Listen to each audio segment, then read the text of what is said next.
Hey, I'm Jennifer Bourn. We're here at WordCamp San Diego with Mendel, who made us all waffles today. It's true. But I did make waffles. Cinnamon roll waffles. We'll get into why And it was amazing. We'll get into why that really was not cool, considering you were here, in a second. But I take it as a compliment. when you were young, you were growing up where? Rockland, California. Rockland, California. Okay. And your favorite thing to do when you were a little girl was what? Oh, arts and crafts, probably. Arts and crafts. Probably. Still is. Well, like, what was your favorite thing? Because I used to do arts and crafts. By the way, it's still one of my favorite things. Although I like to drink wine now, right? Which, while I do it, which is fun, but Makes everything more fun. yeah. Oh, everything. I think it just depended on whatever I had on hand. Okay. I did jewelry, I did coloring, I did painting, I did glue, like whatever was on hand. We'd figure out whatever we could make with it and make everything. Everything. Like, I like art kits. I like having a structure, but then being able to do whatever I want with the materials. Or like the leg, like I like we play a lot of Legos. You're a Lego nerd. Right. Okay. And so we have a ton to free build. And Yeah. I'll free build with the kids, but I love the sets. Okay. Putting it all together and putting all the pieces, and sometimes we'll tweak things the way that we want it, or we'll take it Yeah. apart and we'll rebuild them a little bit differently. So you started out as a kid loving arts and crafts, Yeah. loving to build things, enjoying the world that you were given to work within as far as some of these projects went.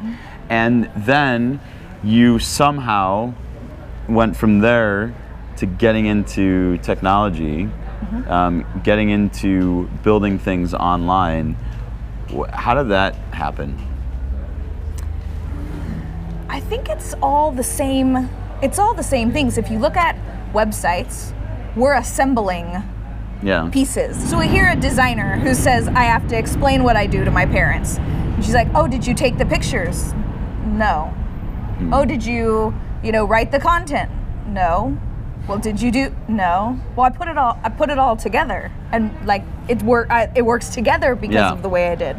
I think design and even building websites at all levels, whether you're, just kind of assembling things or you're working at the tall end, it's all like putting together a Lego set, like putting together some kind of craft set, like taking beads and turning them into a necklace. You're taking pieces that you're getting from other places and you're pulling them in together. So I originally went into engineering. Awesome. And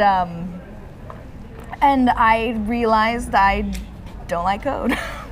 I'm not a big fan of sitting behind a desk by myself. Yeah. It was a lonely job. I'm a social person. I like to build and I like to create, and it wasn't quite the way that I liked. And somebody had said, there's this thing called graphic design that kind of like does all the arts and crafts stuff that you like. And it's still technical, but it's not that. So tell me more about that. How did you? Tell me about the time that you got excited in the web. It wasn't until I was in college I went to work for a woman who owned her own ad agency, and I started doing like grunt work for her ad agency. And then by the time I graduated from college, I was doing all of her design work. But she was the one that said, "There's this job that combines like all the stuff that you like with the other," and I kind of started to explore it, and I took one class, and where we lived, we were the first high school in California that went all digital with the yearbook. Oh wow. Photoshop and PageMaker, I learned both in high school, and I got to lay out the high school yearbook, like design all the templates and lay them all out. I didn't know it was design at the time. Like I had no idea what it was called, but it was awesome. It was my favorite class. And I started taking a design class and said, wait a second. This was like yearbook class where I got to play and design and create all this stuff, but I get to do this every single day. Yeah. I'm in. And I changed my major, the next day. Well, now you've built a successful web agency. Can I call it an agency? Bourn Creative. Yep. And you have a business partner. Yep. And that person's name is? Brian. So you and Brian have built this agency together, and you do.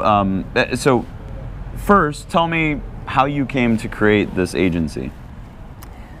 I was working full-time for a PR firm as the sole in-house designer. And it was downtown, and we live out in the suburbs. And I had only Natalie at the time, who was like 18 months. And Natalie being my daughter. Your daughter. She was 18 months at the time, and I'd have to leave at like 6:30 in the morning to get down there in time because of traffic. I wasn't getting home until 6:30 or 7 at night. And Ryan's like, oh, she did this today. It was new. I missed it. Oh, she did this today. And I'm okay with, I was okay with that. But then I found out I was pregnant with my son. Yeah. And Ryan's like, yeah, this doesn't work. Yeah. I'm fine with 1, 2. Oh my God. Something's got to change. And so I started kind of thinking about maybe making a switch. He's like, don't people in your industry do this for themselves? Like, isn't that a thing? Yeah. I was like, I guess so. I don't know anybody that's worked for themselves. Right. I didn't know anybody that freelanced or like worked for their own business. I was like, I think they do. And Brian being Brian, like researches everything, like does it all. Yep. And I'm at work and he calls, he's like, I'm at the city's business office. Like, if we use our last name, it doesn't cost us any money for a business license. And I was like, okay. And he's like, I have an idea. Bourn Creative. And it was a little scary at first. Luckily, the PR firm I worked for was awesome. And they were my first client. Oh, cool. So I kept doing the same job I was doing, but for double the amount of money. Nice. Which was great, and it made the transition much, much easier, and it allowed me to kind of have some cushion while I went out and found more clients and things like that. But it really was just because we were having another baby. I was never home. I was missing a ton, and it wasn't quite the life that we wanted as a whole. Right. So what do you do at Bourn Creative, and what does Brian do at Bourn Creative? Primarily, I'm a designer and he's a developer, okay. So that's a wonderful relationship. Yeah. So I manage all of the design, Brian manages all the development, I do all the writing for the blog, the marketing, all that kind of stuff. And then Brian pretty much handles all of the admin, runs the business, does all the daily operations, now takes all the phone calls, does all the sales. It's amazing. He does everything. Okay, wait a minute. Hold on. Hold on. I didn't even realize that Brian was standing right there, off camera. He just walked out. What? So I started Bourn Creative, right? The kick in the pants Brian gave me to kind of push me out on our own. But the first few years, 5 years or so we were in business, I was working by myself. Okay. And I was doing everything, and I was getting burnt out, and it was like, I needed help. And, Brian then slowly started coming in and doing more and more and more, and then, taught himself development and then took over development. But we've slowly been kind of making the shift of actively having him do much more of I was doing tons of work and Brian was doing a little bit of work, and then it was getting 50-50, and now it's going Brian's way more work and I'm a little less work. But you specialize so that you can handle more clients. So definitely. But I also have now capacity to do my own site and some other projects and things that I wanted to do that I never had time to do in the past. Cool. How would you say the business has changed since the day you started it? That day that you took on that first client who was your ex-employer? I'm a print designer by trade, so when I first started, I didn't do any web. Oh. And now we do almost all web. So that's really interesting. So you started Bourn Creative as not a web company. You weren't building WordPress sites. I wasn't building any websites. Okay. I was just doing print. So you're doing style guides and things like that, or was it layout work and things like that? Layout, brochures, catalogs, postcards, direct mail. We're in Sacramento, so it's the capital, and the PR firm did a lot of political stuff. Yeah. All of that. So lots and lots of layout work. But then somebody said, I had the guy that I worked for, my direct supervisor at that PR firm had said, if you really want to make this successful, then you better learn the web. And I listened, and I kind of started digging in a little bit to kind of see how I could get there. But it really was a client said, I need a website. And I was like, yeah, I could totally do that.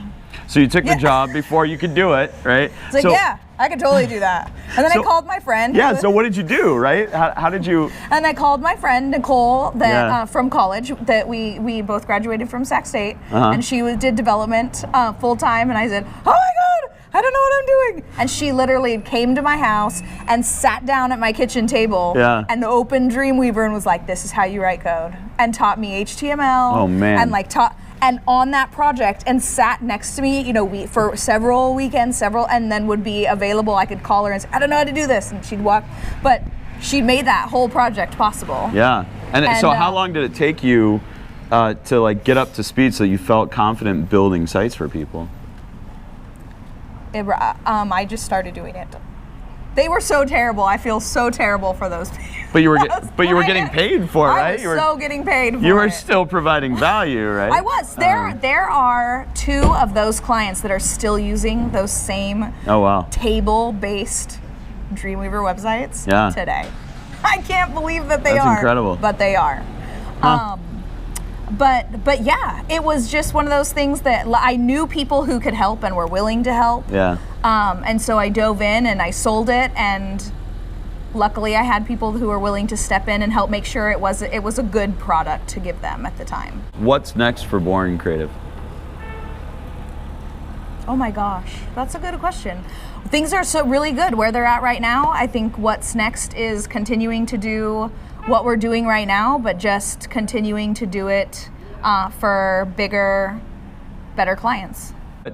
Thinking about your history, how you got started and where you've come from and where you're going, what's the one piece of advice that you would give the world? Your to-do list will never not exist. You will never not have a to-do list. There will always be something else to do. There will always be another client project. There will always be another thing.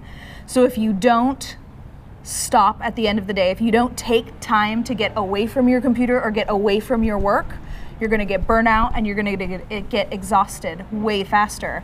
I think the problem, and I did it myself, is you have this to-do list, I'm going to keep going until everything's done. But the problem is, as you finish things, more things get on, and it never, ever, ever stops. So you have to be diligent about taking time to step away so you can recharge and then come back fresh and do better work, because you'll be more productive and you'll actually get more things done. Well, thanks for the advice. Thanks for the talk. Next time we'll talk waffles.